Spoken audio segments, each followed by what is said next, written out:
It was winter, and the young princess was looking out of the window where snow, as white as her skin, was falling quietly outside. She loved winter and snow, for it reminded her of her mother, who had given her the name Snow White because of the girl's fair skin. Snow White was growing happily at the castle with her father, the king, and her stepmother, the beautiful queen. Her father was a good and caring man, but her stepmother was a proud and vicious woman. The queen had a magical mirror which she would often ask while looking at herself. "Mirror, mirror on the wall, who's the fairest of them all?" And the mirror would always reply in the same way. "You, my queen, are the most beautiful among them all." The mirror was not only magical, but it was also very honest, and it would always tell the truth. And the queen loved hearing that she was the most beautiful in the world. But Snow White grew, and her beauty blossomed. One day, when the queen asked her mirror who was the fairest of them all, she received an unexpected and very unwanted answer. "Snow White, my queen, is the most beautiful among them all." The news struck the queen, but after the initial shock, she decided to solve the problem. Her plan was as cruel as her heart.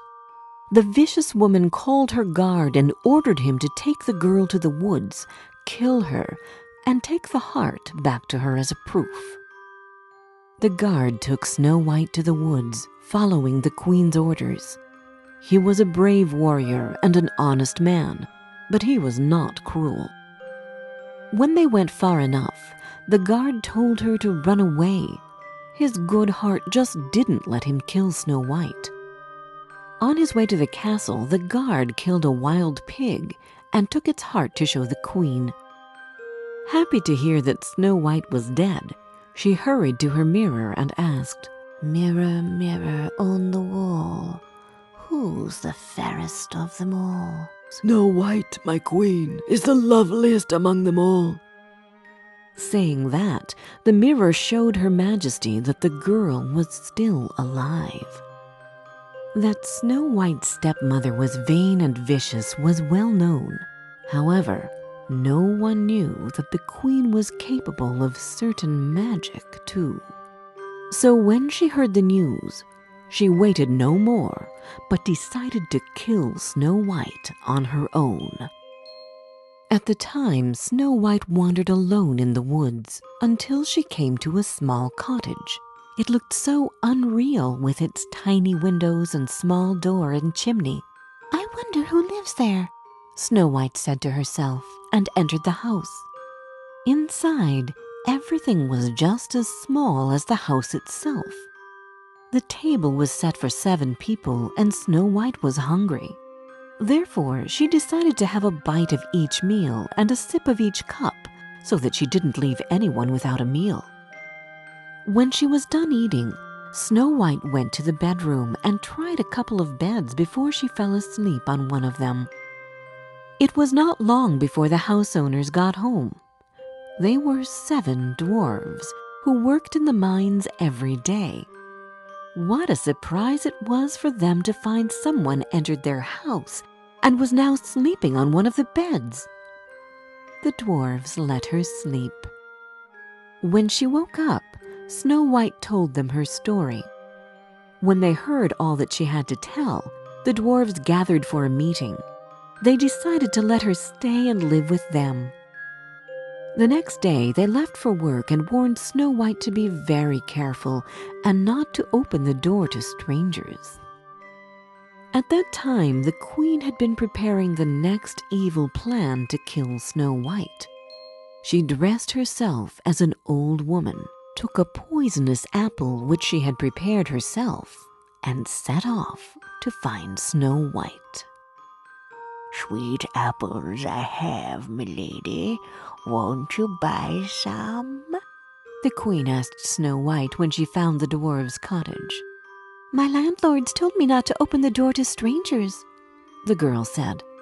"Oh, you needn't open the door.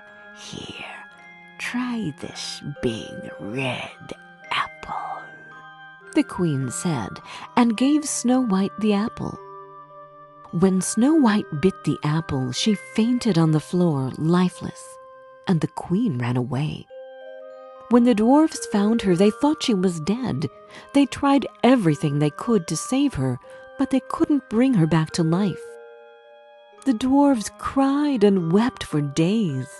They laid her on a bed of rose petals in a crystal coffin and started to the mountains to leave the coffin there, so that they could see her beautiful face every day when they were going to and back from the mines.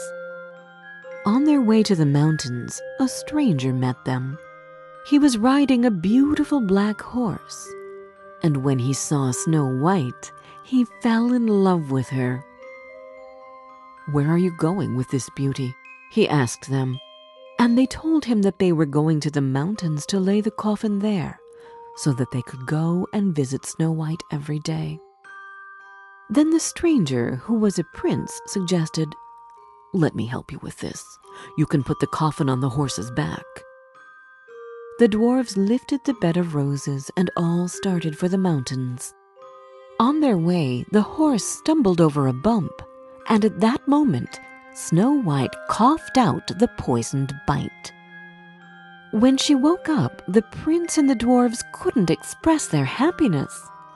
She told them what had happened, and they understood it was not an old woman, but the vicious queen herself who gave her the apple. The stranger then spoke.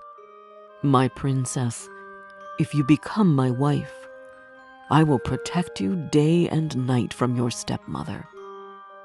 At that time, the queen was standing in front of her magical mirror. "Mirror, mirror on the wall, who's the fairest of them all?" she said, thinking that the mirror would give her the answer she was expecting. Snow White, my queen, is still the fairest of them all. She survived your poison, and she is getting married to a prince who saved her." The queen couldn't bear the news and died.